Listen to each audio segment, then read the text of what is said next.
Shalom saudara, selamat pagi. Kita kembali lagi pada pagi hari ini akan membahas firman Tuhan yang akan saya beri berjudul Bercermin dari Kain. Kita ambil dalam kitab Kejadian pasal 4. Mari kita baca bersama-sama saudara. Kalau saudara sudah mendapatkan Kejadian pasal 4 ayat yang kelima, mari kita baca bersama-sama.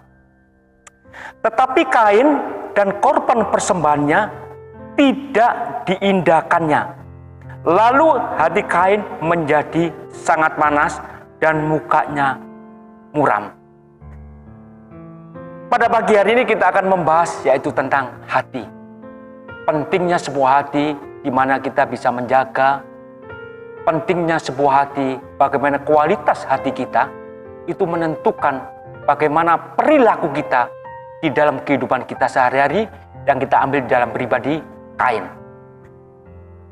Kain di dalam kitab Kejadian pasal 4 ini dikatakan persembahannya tidak diindahkan oleh Tuhan. Akibat dari tidak diindahkan oleh Tuhan ini, tidak dipedulikan atau tidak diperhatikan oleh Tuhan, Kain sakit hati. Tidak ada penguasaan diri di sini dalam pribadi Kain. Kain sakit hati. Kalau sakit hati ini saudara, kalau sakit hati ini terus dierami, akan menimbulkan yang namanya satu kebencian. Apalagi kalau kebencian ini terus disimpan di dalam hati, akan menimbulkan satu keinginan jahat di dalam situ pribadi orang itu sendiri. Makanya ingat, harus ada penguasaan diri di dalam setiap hati kita. Betul-betul harus ada penguasaan diri. Supaya kita tidak jatuh di dalam dosa. Apa yang dilakukan Kain waktu dia sakit hati?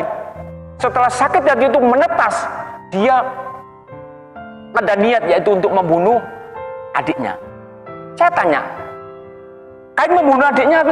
Akhirnya Kain membunuh apa tidak? Membunuh. Ini karena yang ditimbulkan oleh sakit hati.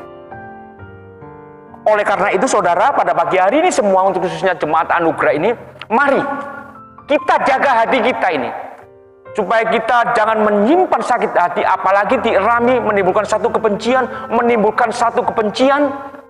buang semua itu, karena itu adalah sampah. Kita lihat di dalam ayat yang berikutnya, di dalam Kejadian pasal 4 ayat yang ke-7 dikatakan, apa kamu tidak akan berseri jika engkau berbuat baik, kata Tuhan. Itu tentunya kepada Kain. Tetapi jika engkau tidak berbuat baik, ingat, dosa sudah mengintip di depan pintu. Firman Tuhan mengingatkan kepada kita, ternyata satu kebencian itu adalah satu dosa. Dikatakan dosa sudah mengintip di depan pintu. Firman Tuhan katakan, ia sangat menggoda engkau, tetapi dikatakan, tetapi engkau harus berkuasa atasnya. Pengertian berkuasa ini apa? Kita harus mampu mengendalikan apa? Hati kita. Kita harus mengendalikan. Karena satu kebencian, firman Tuhan katakan, itu bentuk sebuah dosa yang juga berakibat fatal bagi kehidupan kita secara pribadi. Contohnya Kain. Makanya Kain akhirnya kan dihalau. Kita lihat ayat yang terakhir dikatakan ayat yang ke-19, firman-Nya, apakah yang telah kau perbuat ini? Kata Tuhan, darah adikmu itu berteriak kepadaku dari tanah. Yang ke-11, maka sekarang firman Tuhan apa? Terkutuklah. Ini adalah bentuk daripada dosa yang diakibatkan oleh Kain. Oleh karena itu, untuk jemaat anugerah semua, mari kita buang segala kebencian kita buang segalanya itu, karena itu semua adalah sampah. Supaya kita tetap hidup berkenan di hadapan Tuhan, kita hidup tetap diperhatikan oleh Tuhan. Oke, firman Tuhan pada pagi hari ini cukup di sini. Biarlah firman Tuhan pada pagi hari ini menjadi berkat bagi kita semua, juga secara pribadi kepada saya. Oke, mari kita berdoa. Kita mengakhiri renungan pagi ini dengan kita berdoa.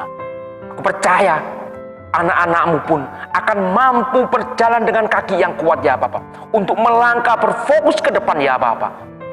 Tuhan, Nyatakan semua itu dalam pribadi-pribadi anak-Mu di tempat ini ya Bapa.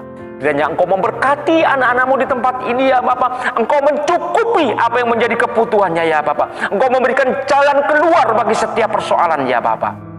Tuhan, inilah doa hamba-Mu pada pagi hari ini. Hanya di dalam nama Tuhan Yesus Kristus, hamba-Mu berdoa. Mari sama-sama kita katakan, amin.